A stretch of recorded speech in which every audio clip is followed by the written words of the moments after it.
काश बेटी के विदाई के वक्त पिता ने यह न कहा होता, यह क्या हाल बना रखा है बेटी, तुम इस घर की छोटी बहू हो, कोई नौकरानी नहीं। अपने आप को आईने में देखा है तुमने? तुम्हारे पैर में चोट लगी है, फिर भी तुम सारे काम कर रही हो। अमित जी ने अचरज से बोला, पापा, अपने घर का काम करने से कोई नौकरानी नहीं हो जाता। मेरा ससुराल बहुत बड़ा है।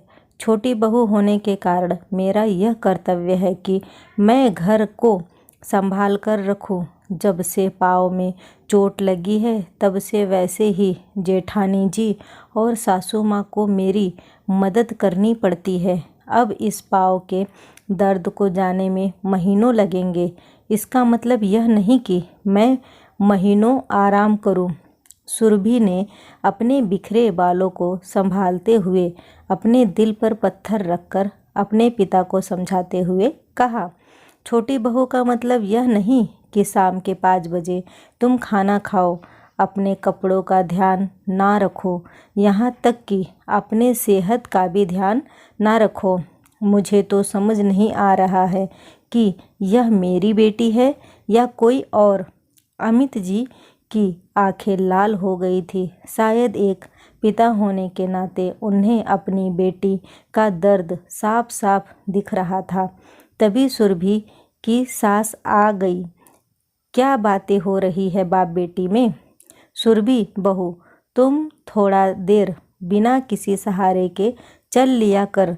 अपनी लापरवाही से गिर पड़ी हो बाथरूम में।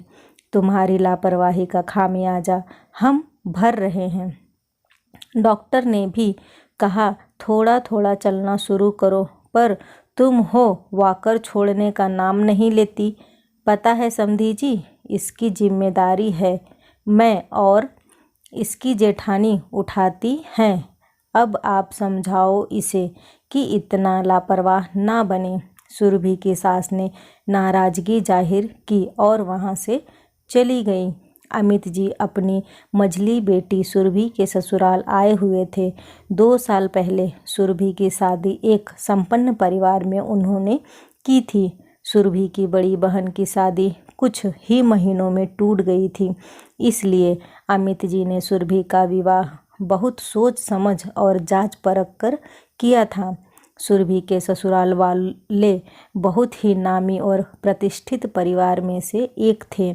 विवाह के बाद अमित जी भी सुरभि की तरफ से निश्चिंत हो गए थे।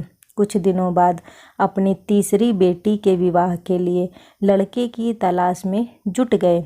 सुरभि ने भी कभी अपने ससुराल वालों की बुराई नहीं की थी। अपने मायके में इतने दिनों में एक बार सिर्फ मायके आई, पर अपनी हालत छुपा कर रखा। आज अमित जी तीसरी बेटी के रिश्ते के लिए सुरभि के शहर किसी लड़के से मिलने आए थे।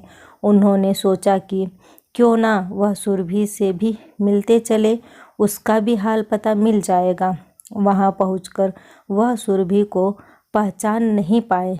पाँव में गर्म पट्टी, अस्त व्यस्त सुरभि वॉकर के सहारे खड़ी होकर रसोई में कुछ बना रही थी। अमित जी सुरभि की सासू माँ की बातें सुनकर हैरान रह गए। उनकी पढ़ी लिखी समझदार बेटी के इस हालत पर भी उसकी सास उसको ताने दे रही थी। सुरभि को दर्द है तभी तो वह वॉकर पर चल रही है।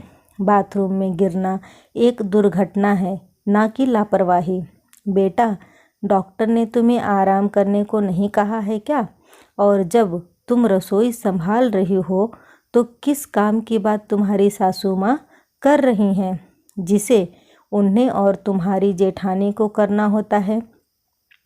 अमित जी ने सुरभि के सिर पर हाथ फेरते हुए कहा, डॉक्टर ने मुझे बेड रेस्ट बोला है पापा, पर सासू माँ मुझे आराम नहीं करने देती। उनका और दीदी का काम मुझे ही करना पड़ता था, लेकिन अब मैं असमर्थ हूँ उनका काम करने में। मेरे शादी के दूसरे दिन ही पूरे घर की जिम्मेदारी मुझ पर सौंप दी गई। नौकर को हटा दिया और कहा, मुझे कौन सा नौकर की आदत है। मैं छोटी बहू नहीं, इस घर की 24 घंटे की काम वाली बनकर आई हूँ। मुझे हर बात पर छोटे परिवार से होने का ताना दिया जाता है। यह सब सुनकर अमित जी रो पड़े और बोले, एक बार बताया तो होता बेटी कि तुम्हारी यह हालत है। मैं तो तुम्हारे संपन्नता से खुश था। क्या हमारे दामाद जी को यह सब पता है? पापा, वह सब जानबूझकर अनाड़ी बने रहते हैं। ससुर जी और जेठ जी के सामने उनकी कुछ नहीं चलती है।